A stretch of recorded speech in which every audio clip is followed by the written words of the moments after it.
ಹೊಳಲ್ಕೆರೆ ಪುರಸಭೆಯ ಪೌರಸೇವಾ ನೌಕರರು ನಾನಾ ಬೇಡಿಕೆಗಳನ್ನು ಈಡೇರಿಸಬೇಕೆಂದು ಆಗ್ರಹಿಸಿ ಹಮ್ಮಿಕೊಂಡಿದ್ದ ಅನಿರ್ದಿಷ್ಟಾವಧಿ ಮುಷ್ಕರ 4ನೇ ದಿನಕ್ಕೆ ಕಾಲಿಟ್ಟಿದೆ.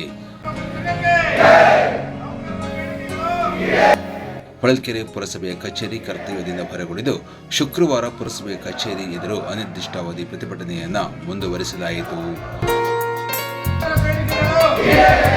ಪ್ರತಿಭಟನಾ ನೇತೃತ್ವವನ್ನು ವಹಿಸಿಕೊಂಡಿದ್ದ ಪೌರಸೇವಾ ನೌಕರರ ಸಂಘದ ಜಿಲ್ಲಾ ಅಧ್ಯಕ್ಷರಾದ ಎಸ್ಪಿ ಲವ ಮಾತನಾಡಿ, ರಾಜ್ಯ ಸರ್ಕಾರ ಪೌರಸೇವಾ ನೌಕರರ ಬೇಡಿಕೆಯನ್ನು ಈಡೇರಿಸಲು ಕಾಲಹರಣ ಮಾಡುತ್ತಿದೆ. ತಕ್ಷಣವೇ ನಮ್ಮ ಬೇಡಿಕೆಯನ್ನು ಈಡೇರಿಸಬೇಕು ಎಂದು ಆಗ್ರಹಿಸಿದರು.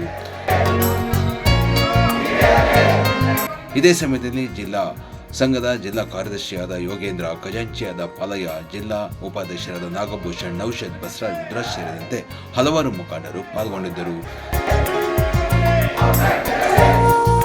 ಇದೇ ಸಮಯದಲ್ಲಿ ಹೊಳಲ್ಕೆರೆ ಪುರಸಭೆಯ ಉಪಾಧ್ಯಕ್ಷರಾದ HR ನಾಗರತ್ನ ವೇದಮೂರ್ತಿ ಸ್ಥಳಕ್ಕೆ ಭೇಟಿ ನೀಡಿ ಪೌರ ಕಾರ್ಮಿಕರ ಸಮಸ್ಯೆಗಳನ್ನು ಸರ್ಕಾರ ಕೂಡಲೇ ಪರಿಹರಿಸಲು ಒತ್ತು ನೀಡಬೇಕು ಎಂದು ಸರ್ಕಾರಕ್ಕೆ ಮನವಿ ಮಾಡಿದರು.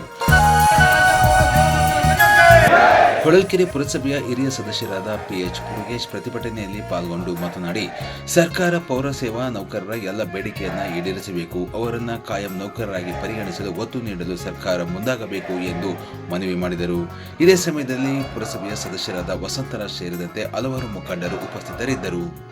SP ಲವ ಅಂತೇಳಿ ನಾವು ನಮ್ಮ ರಾಮನಗರದಲ್ಲಿ ನಮ್ಮ ರಾಜ್ಯಾಧ್ಯಕ್ಷರು ಪ್ರಭಾಕರ್ ಸರ್ ಹೇಳಿದಂಥ ಗೈಡ್ಲೈನ್ಸ್ ತಂಗೆ ನಾವು ಸ್ಟ್ರೈಕ್ ಮಾಡ್ತಾಯಿದ್ದೀವಿ. 45 ಕಂಪಟ್ಟಿ ಕಟ್ಕೊಂಡು ನಾವು ಮುಷ್ಕರ ಮಾಡಿದ್ವಿ.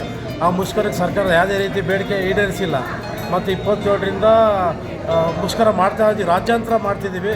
ನಾವು ಬೇಡಿಕೆಗಳು ಜ್ಯೋತಿ ಸಂಜೀವಿನಿ, PF, GPF ಮತ್ತು ಪೌರ ಕಾರ್ಮಿಕರು ಪರ್ಮನೆಂಟ್ ಮಾಡೋದು, ಮತ್ತು ಈ ನೀರು ಸರಬರಾಜು, ವಾಹನ ಚಾಲಕರು ಮತ್ತು ಕಂಪ್ಯೂಟರ್ ಆಪ್ರೇಟ್ರು 19 ಬೇಡಿಕೆಗಳು ಇಟ್ಟಿದ್ದೀವಿ ಸರ್. 19 ಬೇಡಿಕೆಗೆ ಒಂದು ಬೇಡಿಕೆನೂ ಇವತ್ತವರೆಗೂ ಅವರು ಈಡೇರಿಸಿಲ್ಲ.